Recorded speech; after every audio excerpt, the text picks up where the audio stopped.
với đại hiện nay lệ cần road communication hi cần ram in kal po na kong te hi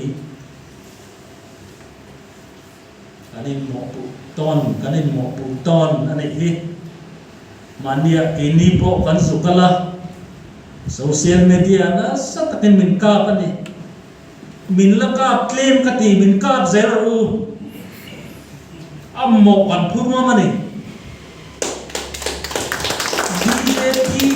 BJP wang ni ti zoram mi kun min pom sak mai ro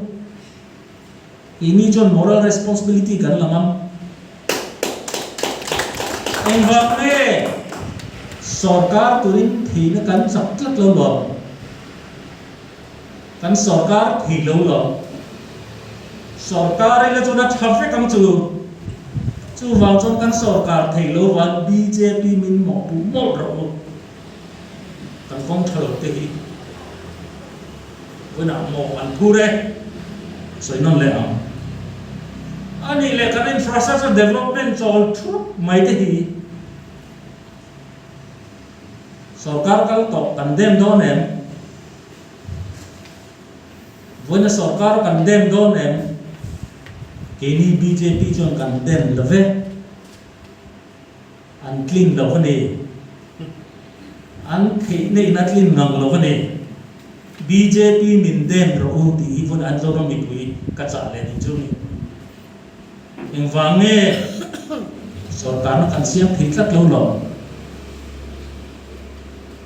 kan siam thei lo kan sak lo nu lai hi mindem ro kan mo phuna ni ti soi le tu ni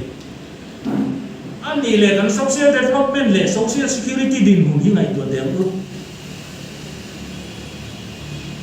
rong reng na thà le sarkar na thà chon mo aram mi pui an tha mo nga kham thak na tam tak thalai kan niam pitar putar kan niam na bang kan niam zilai kan niam kham thak na tam tak sarkar thà chon an dong thin ani सरकार थलाउले रम इनकाय होना चलो चलो आरम मिपुई दे अन रोमा अन ची आई